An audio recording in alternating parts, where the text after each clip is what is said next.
सभी मुनिगण और उपस्थित सभी महानुभाव बंधु भगिनी,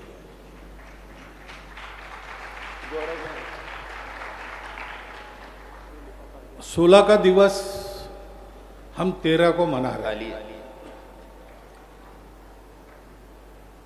तो ये जब बताया गया तो मेरे मन में आया कि ये जो संयोग हुआ है उसमें भी कुछ अर्थ है, वो हम सबके लिए है।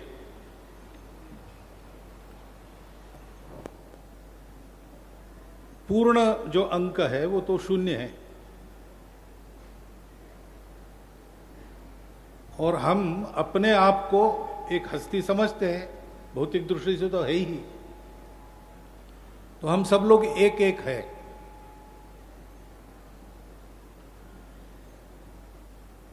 और हमारा जो सारा क्रियाकलाप है, मेरे परिवार में और मेरे समाज में 3 प्रकार से, उसके केंद्र में हम अपने आप को रखते हैं और जीवन जीते हैं। ये एक प्रकार का जीवन है। 3 एक के तरफ मुंह करके खड़ा है, उसका केंद्र मैं हूं यानी अहंकार है। अब हम इसको 16 में बदल रहे, तो ये जो मेरा अपना जीवन, समाज का जीवन, परिवार का जीवन, ये मैंने केंद्र से मुझको हटा दिया और केंद्र में विश्व को रखा, अपने जीवन को व्यापक बनाया।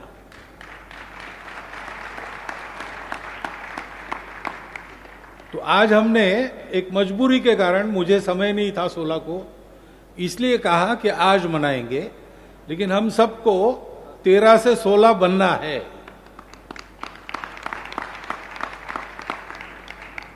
और ये काम हमारे देश में आदिकाल से तरह तरह के संप्रदायों के संतों की परंपराएं कर रही है। तो ये जब कहा गया कि यूनान, मिस्र, रोमा सब मिट गए जहां से, कुछ बात है कि हस्ती मिटती नहीं हमारी। वो हस्ती ये ज्ञान है जो संत महात्माओं से हमको निरंतर मिलता है।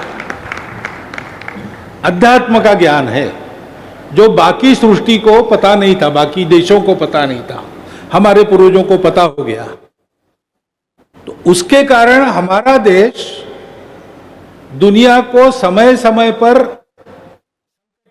जाती है, दुनिया तब लड़खड़ाती है, तब उस संकट से बाहर निकालने वाला देश बन जाता है, क्योंकि जीवन की संपूर्ण दृष्टि हमारे इस अध्यात्म ज्ञान में है।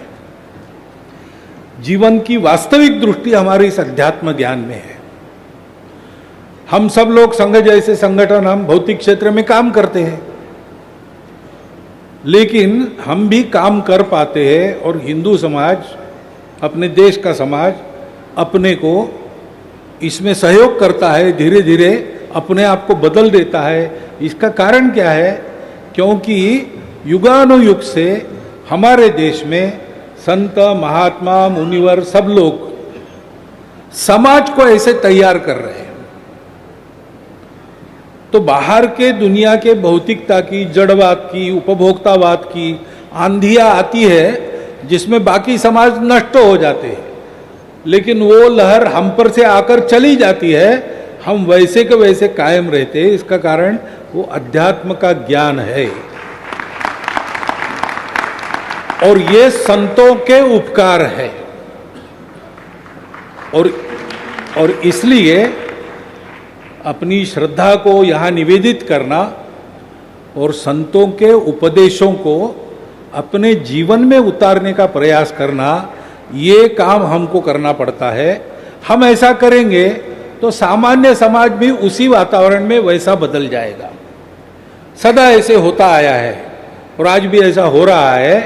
अपने देश की अमरता, हमारे आपके सुख जीवन की गारंटी ये संत महात्मा है।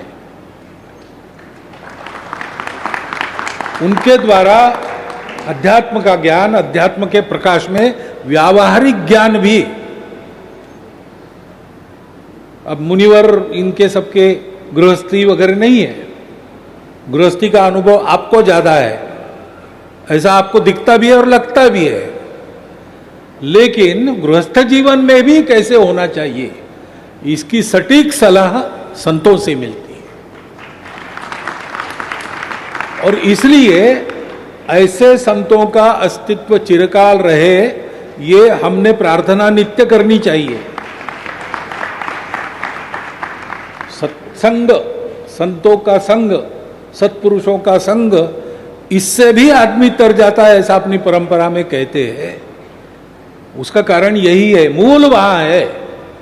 जिन्होंने अध्यात्म को अपने जीवन में प्रत्यक्ष किया है, वो अपने आधिकारिक वाणी से हम लोगों को तरह तरह के समस्याओं में से राह बताते हैं।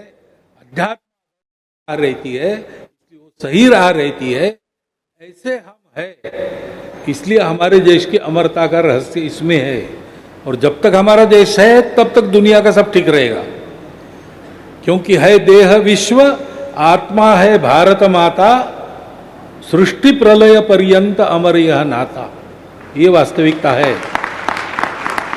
और उस भारत को सदैव भारत बनाए रखने का काम हमारे संत महात्माओं की शक्ति के कारण होता है।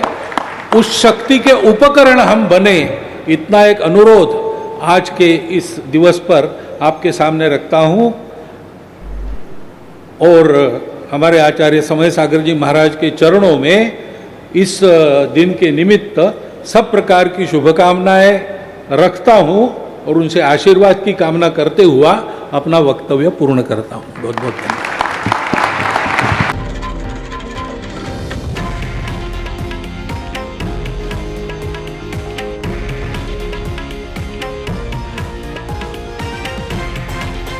हे आहे देशातील नंबर 1 न्यूज नेटवर्क आणि आपण पाहत आहात TV9 मराठी, एकमेव।